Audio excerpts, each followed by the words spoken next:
So we're doing the European dinosaur tier list. Let's get into this. So in D tier we have Compsognathus. Compsognathus was a small carnivore dinosaur. Yeah, it wasn't really that big and strong. So yeah.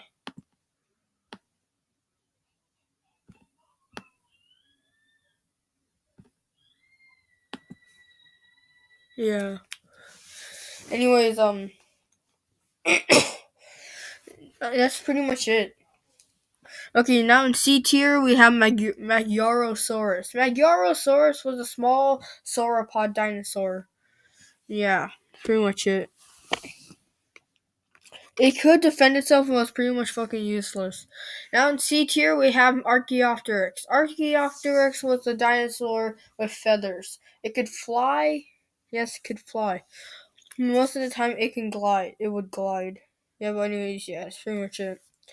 It ate lizards and small animals like bugs and small mammals. Yeah, pretty much it. Now in C tier, the last dinosaur in C tier is a Rectopus. Now, if you don't know what that is, it was a dinosaur discovered in France. Yeah, this thing right here, Erectopus, Erectopus, Erectopus. Fucking spelling bee, Jesus Christ. Erectopus was a small dinosaur around 3 feet tall, and it deserves to be in C tier because they're dinosaurs stronger than that. Now in B tier, we have Plateosaurus. Plateosaurus was a huge dinosaur with a huge prosauropod that lived in Europe, but still. It could defend itself by, stomping and tail slapping and kicking and slapping, but it's not gonna work against predators. Next up in B tier is Balar. Balar is a newly discovered was a recent was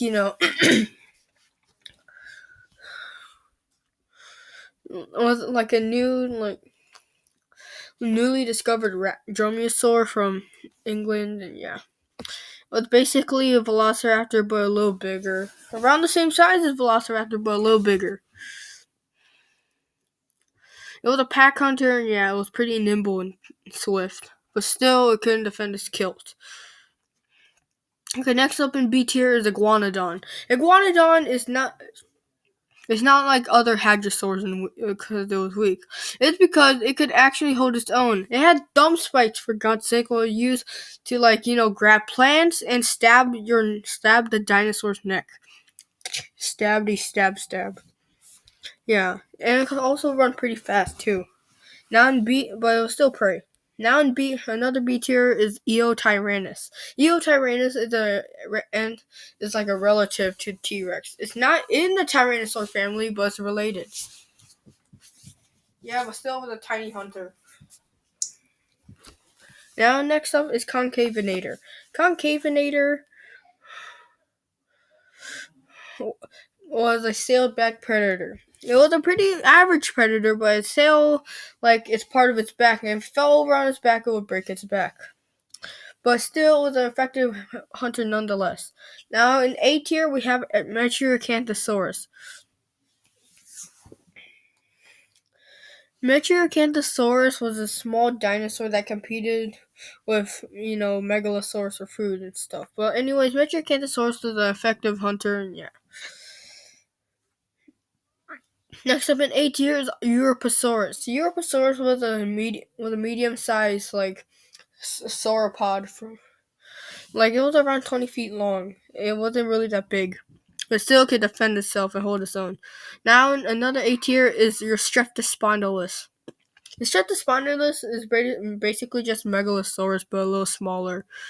The last thing in A tier is Neovenator. Neovenator was a rival to Baryonyx, but still, yeah, that's pretty much it.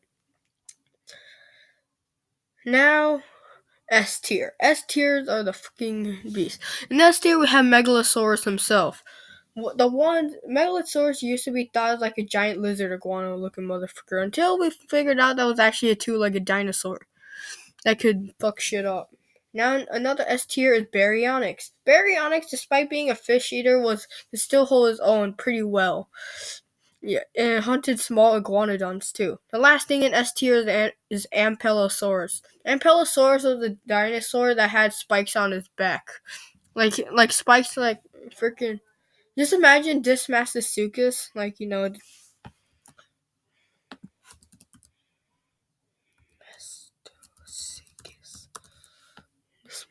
Dismastosuchus. Like its spikes would just come from the sides, like this, kind of. Yeah, but anyways, hope you enjoyed the European dinosaur tier list. And I'll see you guys later. Bye bye.